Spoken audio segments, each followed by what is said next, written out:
घटना 14 जुलाई 1989। विनोदानंद जी की शादी शांति कुंज के यज्ञशाला प्रांगण में होना निश्चित हुई।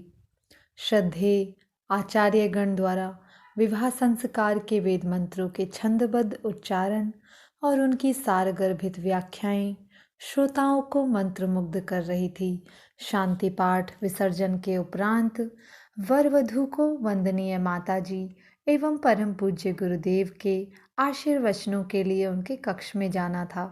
तब पूज्य गुरुदेव के कक्ष में उनसे मिलने हेतु आवश्यक अनुमति लेनी पड़ती थी। परिजन दूर झरोके से ही गुरुवर के दर्शन कर लिया करते थे। वर वधू के आशीर्वचन हेतु गुरुवर के कक्ष में जाने की अनुमति तो मिली, लेकिन फोटो लेने की नहीं अनुमति मिली। अब हमारे मन में मचलती सी भावना थी कि शादी के इतने फोटो खिंच गए, पर हमारे परम आराध्य के सानिध्य के बिना तो वर वधू के सारे फोटो अधूरे ही माने जाएंगे। अब गुरुदेव के आशीर्वाद वाले पल के फोटो कैसे लिए जाएं? यह प्रश्न हम सबके मन में बार बार कौंधने लगा। बुद्धि उपाय ढूंढने लगी, हृदय कचोटने लगा कि गुरुवर के फोटो नहीं लेंगे तो सब चौपट।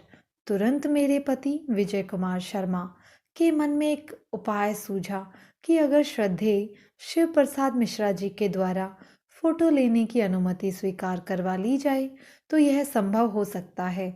मैं और मेरे पतिदेव गुरुवर के फोटो लेने की अभिलाषा को पूर्ण करना चाहते थे, लेकिन मिश्रा जी ने स्पष्ट कहा कि गुरुदेव की अनुमति के बिना फोटो लेना संभव नहीं है।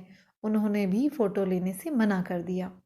निराश होकर हम सब वंदनीय माताजी के कमरे की ओर वर वधू के साथ बढ़े।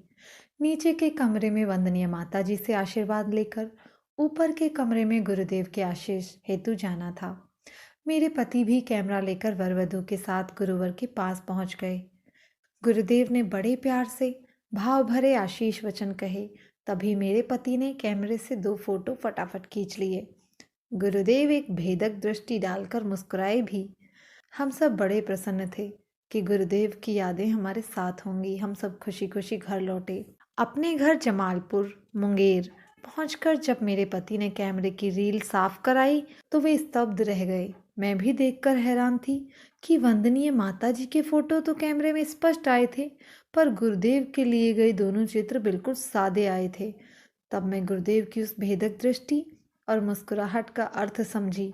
वस्तुतः जागृत चेतना के प्रज्ञा पुरुष की इच्छा से भौतिक कैमरा भी नियंत्रित हुआ। उनकी आज्ञा की अवहेलना कर कैमरा भी फोटो नहीं ले पाया। सच ही कहा गया है, संसार में प्रभु की इच्छा ही सर्वोपरि है, परमात्मा की इच्छा ही विजयी होती है। तब ये भौतिक यंत्र और संसार उनकी इच्छा को कैसे टाल सकते हैं। प्रस्तुत संस्मरण श्रीमती आशा देवी शर्मा, जमालपुर मुंगेर बिहार।